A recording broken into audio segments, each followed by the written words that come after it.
Hello, and welcome to a Volo's Monster episode of How to Play D&D, the explainer podcast of one experienced dungeon master and one failed scriptwriter to discuss D&D topics. My name is Kinsey, and I'm proud to say my guest for the entirety of this series is none other than Abby from Tabletop Curiosities. Hello, Abby.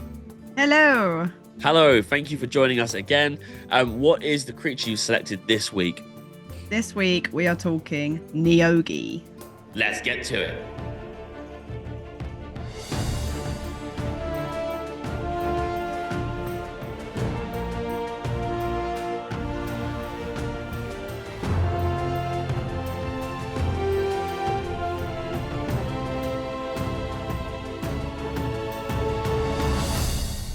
Okay, so today's episode is on Neogis. If an earwig convicted of hate crimes somehow got big.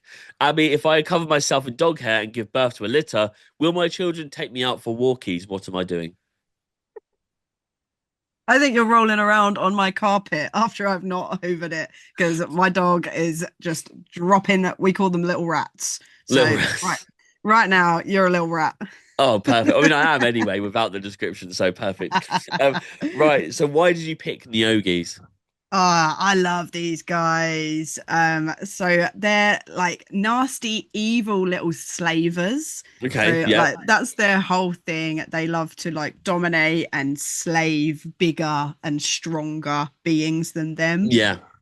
They are like hybrid spiders, but maybe with some like yeah, I don't even know what else you would It's maybe hard. I put mean, in there. yeah, like people will see it from the thumbnail on the episode or just Googling it, but it is kind of like a spider, but it's got like the mentality of an ant, like collecting stuff. It's like enslaving rather than collecting like food. I imagine like a colony capturing something bigger than itself, but it's got like the earwig kind of like neck. Yeah, and So then it is like weird. a face. It as is weird. It's well. like someone has gone out and gone like, we want a monster. All right. Make it things that are really small, but if they were big in real life, they'd be scary. And you go, all right, and you go, and they'll put them together, and you're like, oh, okay, and that's Oh, what they've okay. done. Do you know what I mean? Yeah. Oh, okay. So it's an odd creature, but I do think that gives it a bit of charm at the same time. Yeah, definitely. It's at least you're not just sort of going down your standard like, oh, here's some like spooky spiders or whatever. Yeah, These guys are fantasy flavored. They're very different, and they've got like bits of lore and vibe to them, which is just a bit different and a bit yeah. exciting.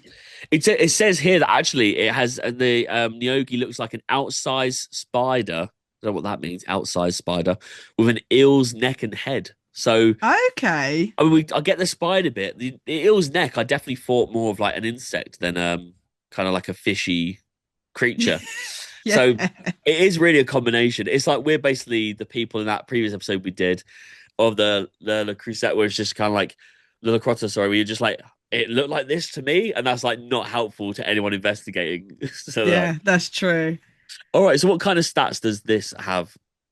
So you've got 3 different levels of a Neogi. Okay. You have, and they kind of go up in size. So you've got a tiny one, which is a Neogi hatchling. You've got a small one, which is just your standard Neogi, and then you've got a Neogi master as well, which gets Right. up to medium, which is about the size of your standard player character.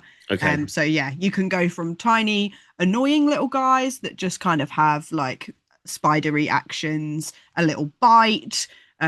Even the bite there, it's got poison Right. Okay. additions to it, so it's a little bit more than your average spider, for instance. Yeah. Yeah.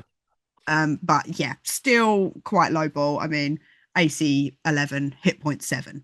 So you're tiny guys. Yeah. The more standard one goes up to 33 hit points with an AC of 15, so quite respectable. Yeah. They have that spider climb feature, which I think could get really scary and intense depending on the environment you're in as well. Mm. And all levels of a Neogi have mental fortitude. So Right. they're going to have advantage on anything that's charming them, frightening them, putting them to sleep. None of that's going to work. They are strong of mind and Yeah. very determined to make you their slave. Yeah. It's got that. It got, like we said a minute ago about the charm of it, though. It's got a great personality. Like, it's not a simple creature. Like, it can be described in a way that it's like something you might find in a swarm in a cave, but like it really has intentions. It's not like there to eat you. It's really like it's set out to like make use of you.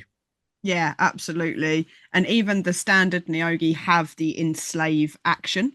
Right. Um, so it's one that recharges after a short or long rest. So it's not endless. But basically, they're going to force a wisdom saving throw on you, and you'll be charmed for a day. Right. Okay. End of. You are charmed for a day until that Neogi is either killed, or somebody else has sort of charmed over the top of it. It's not something you can make another save for. Yeah. You're charmed. You're in its little horde, Yeah. Yeah. which is a lot of fun. And probably the smaller Neogi would then be taking you back to a Neogi master. Mm. They're basically flavored like warlocks. They have very much like this warlock kind of spell casting element that gets Right. added Okay. to it, which sort of goes with the master of like, if they are slavers themselves, there need to be some kind of hierarchy of power within their own Yeah. society as well. And yeah, Neogi masters are seventh level spellcasters. So, You're pretty not messing. significant. Yeah. They're not Yeah, messing. yeah, yeah, not messing. They've got plenty of cantrips that can just be at will. And then they've also got Arms of Hadar, Counterspell, Dimension Door, Hold Person, Invisibility. So all of those kind of things that are going to support that enslave action and Yeah. possibly make sure that your whole party is enslaved and not just one of you. Yeah. Well, going on from that, then, how does a DM use this in their game? So yeah, as we've said, they kind of have like their own societal structure and Mm. law around them. So that instantly gives you that first starter of like, Yeah. enslaving things is something that is always going to get a reaction from the players at your table. It's always something that we're going to say, no, we don't want that going on. We don't want creatures being enslaved. That we got to break the hierarchy of the slavers and all of that kind of Yeah. thing. Yeah. So it's something that can get people really into like a hunt of it. And then Mm. they have to learn, okay, it's not just your standard hunt. They are enslaving and they have their own structure that we might have to now kind of come to an understanding of in order to infiltrate this Neogi society. Yeah. Yeah, loads of different ways. And obviously they are enslaving other creatures as well. So I think it's a great way to have like a base or a dungeon that you need to break into.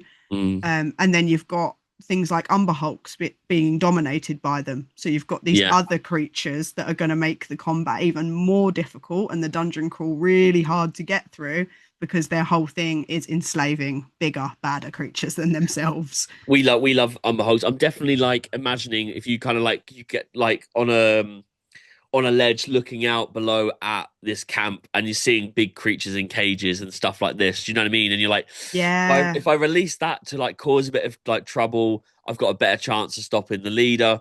But is that under its control? Like, is this going to yeah. go well? And so, they, like you said, like it's a bit of a heist. Like, it'd be quite a good session. I definitely thought because I've not come across them.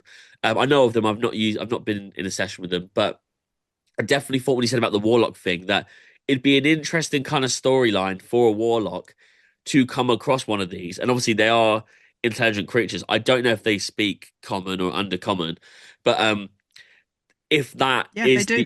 there we go. So like that being an outcome of a warlock that didn't finalize its pact, broke or tried to break away from its Mm, pact, and it's been turned into this. Do you know what I mean? So it's got everything yeah, a love warlock that. can do. So you can really see that. Oh, maybe that is me in the future if I don't stick to what I have agreed upon.